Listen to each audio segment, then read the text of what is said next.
Egg சாப்பிட்றதால நிறைய health benefits இருக்குது. ஒரே மாதிரி சாப்பிட்றதுக்கு பதிலாக டிஃப்ரெண்ட் வெரைட்டிஸாக செஞ்சு கொடுக்குறப்ப குழந்தைங்க ரொம்ப விரும்பி சாப்பிடுவாங்க. அதில் ஒரு வெரைட்டி தான் நான் இப்போ செஞ்சு காமிக்க போகிறேன்.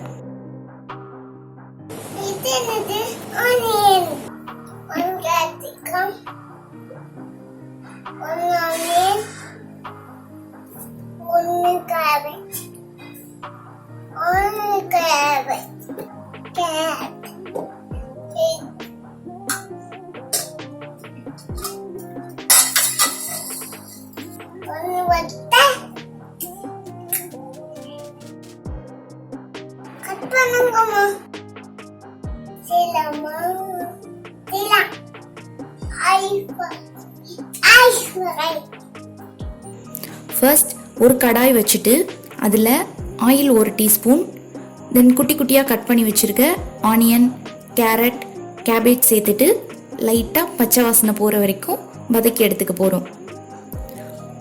ஆனியன் வெஜிடபிள்ஸ் எல்லாம் ரொம்ப வதங்கிடக்கூடாது.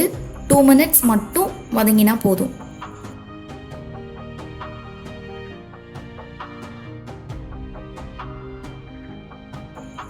இப்போ வெஜிடபிள்ஸ் ரெடி ஆயிடுச்சு. நெக்ஸ்ட் ஒரு பவுலில் எக்கு 2,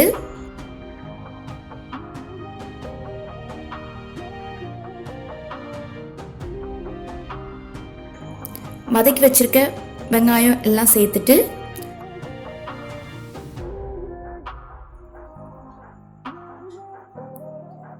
கேப்சிகம் நான் பச்சையாகவே சேர்க்குறேன். கேப்சிகமோட ரா டேஸ்ட் எக்கோட ரொம்ப நல்லா மேட்ச் ஆகும். நீங்கள் வதக்கியும் சேர்த்துக்கலாம். நல்லா பீட் பண்ணிக்கோங்க. தென் பெப்பர் பவுடரை ஆட் பண்ணுறோம். ஈவனாக பெப்பர் பவுடர் ஸ்ப்ரெட் ஆகணும். ஸோ நல்லா மிக்ஸ் பண்ணிக்கோங்க.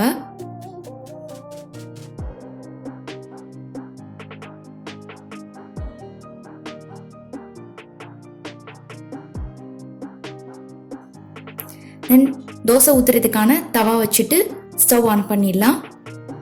தவா நல்லா ஹீட் ஆனதும் லோ ஃப்ளேமுக்கு மாற்றிடுங்க.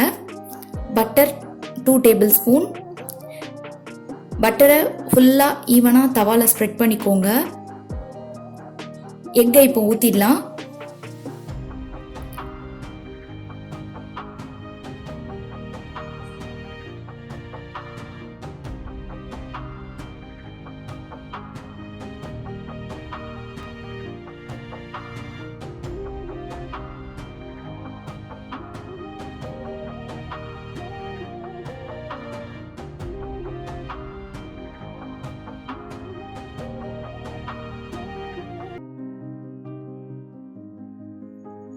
பாருங்க, இப்போ எக் நல்லா வெந்துடுச்சு. இந்த ஸ்டேஜில் சீஸ் ஆட் பண்ண போகிறோம். ஹாஃபாக ஃபோல்ட் பண்ணுறதால சீஸை ஒரு சைடில் இந்த மாதிரி வச்சிடுங்க. ஃபோல்ட் பண்ணியாச்சு. ஸ்டவ் ஆஃப் பண்ணிட வேண்டியதான்.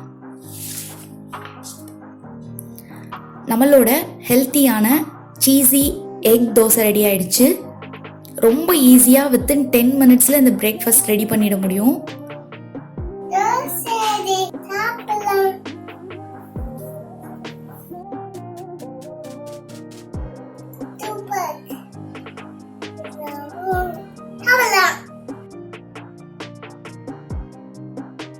பிரேக்ஃபாஸ்ட்டுக்கு செஞ்சு கொடுக்குறப்ப குழந்தைங்க என்ஜாய் பண்ணி சாப்பிடுவாங்க. உங்களுக்கும் இந்த எக் தோசை பிடிச்சிருக்கும்னு நினைக்கிறேன்.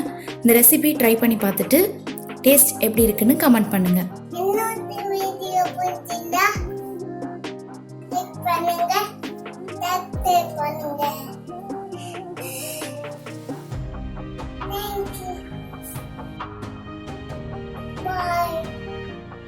Bye.